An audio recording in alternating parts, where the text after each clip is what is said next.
what up, Pops? Gotta run to the restroom. Been holding it all day, you know? Hey. Don't wear no shoes in my house. Take your bag off and put it right there. Don't bring Corona in here. Come on. Yeah, of course. Come on, man. I got you, bro. Come on, Pops. You know better than that?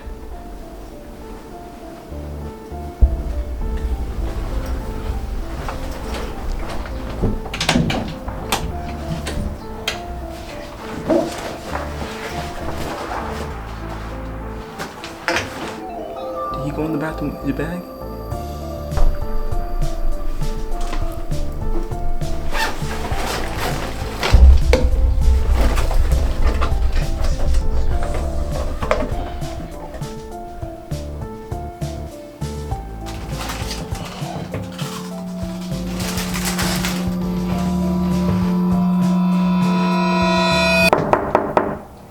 Yo, what you doing in there? You've been in there for a while.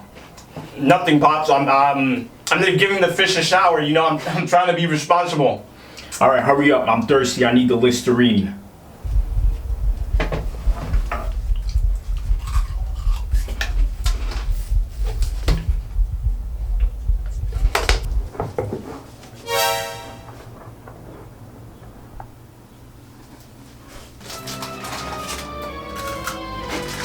You almost got me. Son! Dad, I can explain. I was just watching naked adults. I was watching naked adults do things, you know? Are those unhealthy foods? Come on, Dad, I haven't even had like unhealthy foods in like 5 months. Would you do heroin in moderation? Dad, come on. You're not my son. Come on, pack your stuff and leave. Your addiction can't be cured. 3, 2, 1, go.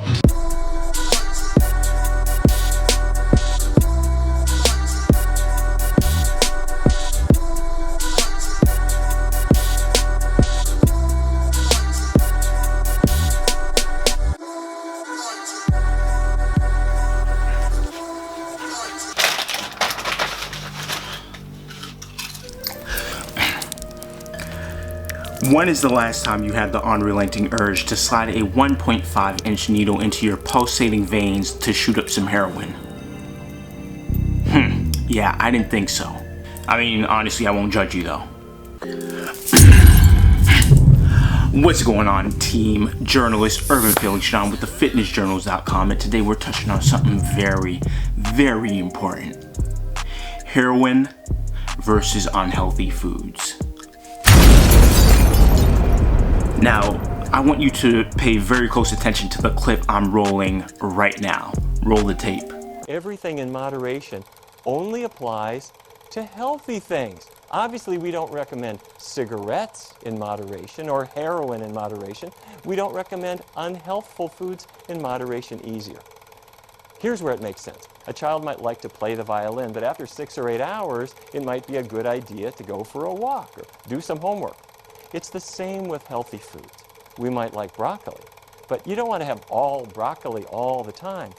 So people who have moderate amounts of meat or other cholesterol-containing foods as a group are considerably less healthy than people who avoid them completely. So all things in moderation? Yes, if it relates to healthy foods, but if something's bad for your health, leave it off completely. Alright, so we're absolutely not going to take away from the notable accomplishments of this doctor, Dr. Neil Bernard, right? This guy has been around the sun quite a few times more than I have, you know, that's for certain.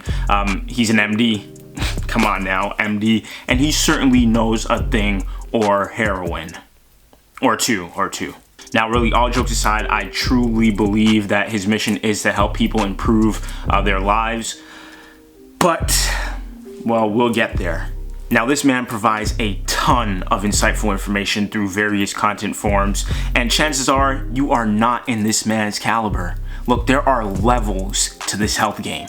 He is basically the captain of the V gang, and I ain't talking about virgins, because all of y'all are getting screwed, no lube. Now check this out, I'm about to support my claim about the levels that this man is on that y'all ain't seeing. In 2011, Bernard was inducted into the Vegetarian Hall of Fame.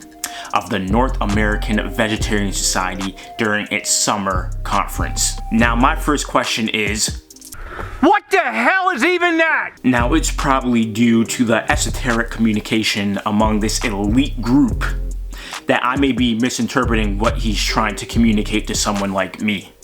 Or like you, because you're not on his level either. Remember, he's in the Vegetarian Hall of Fame. Now, comparing heroin, cigarettes to unhealthy foods, this duel of apples and oranges, or should I say meth and cookies, is unequivocally the worst comparison my prehistoric sugar-addicted brain can comprehend. Or is it?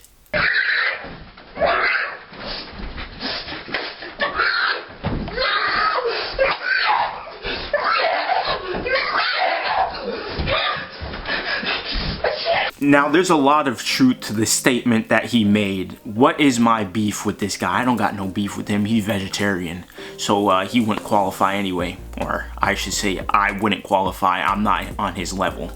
Context is key. Providing context won't have you wondering what is meant in a clip like what I'm about to roll right here. Is that a flashlight in your pocket? What do you mean, bro? Right, wait, what's going on? Are you guys happy to see me? Or feel me? Wait, listen to me. No, listen. How can... What the hell is even that?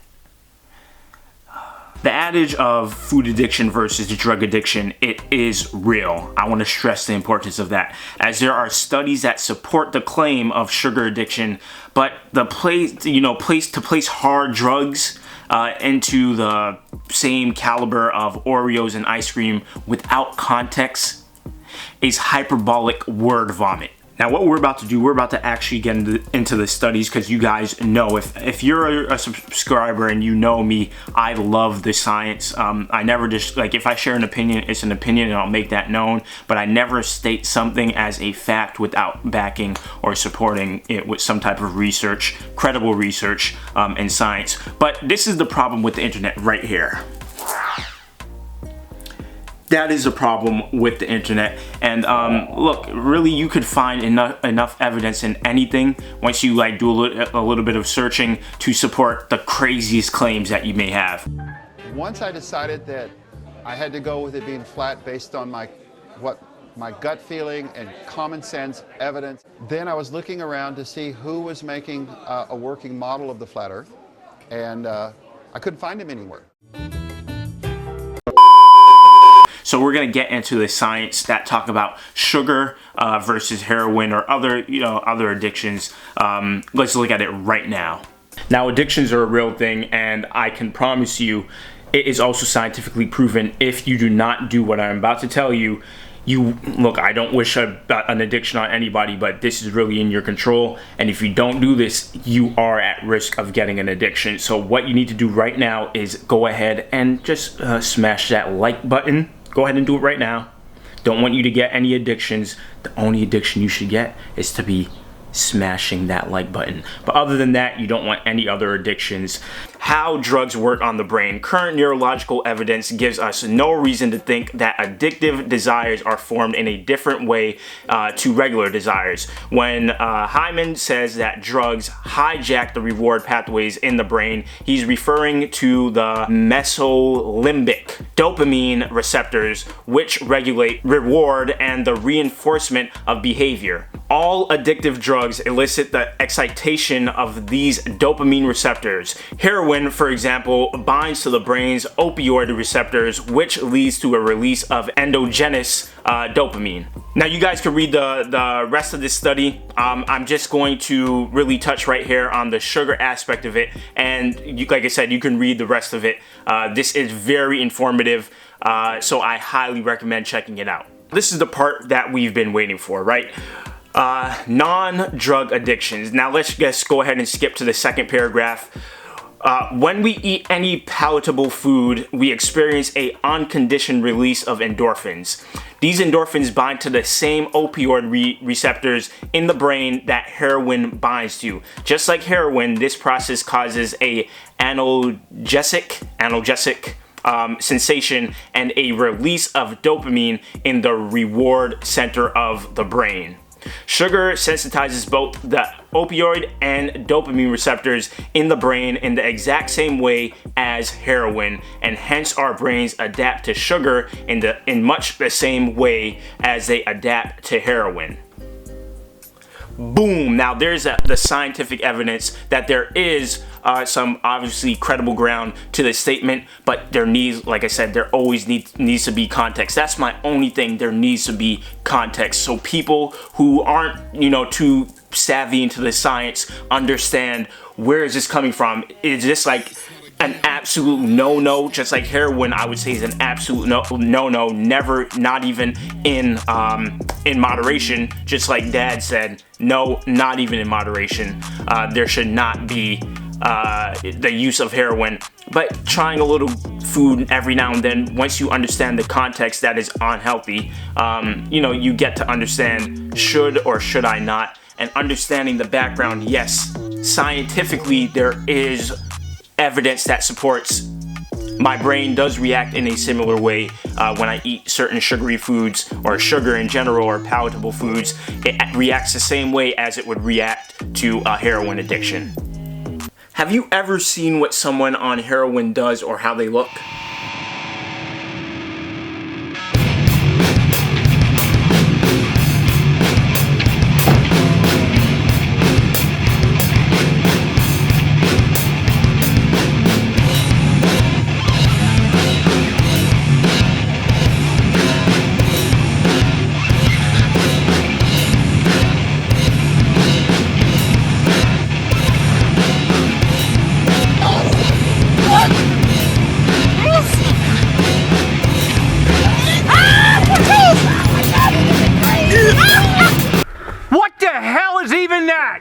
God forbid one day you desire a craving and accidentally enjoy a freshly prepared pie from the Cheesecake Factory after consistently eating your salads, fruits, and home-cooked sauteed tofu dishes while pedaling on your Peloton bike for 6 months without rest.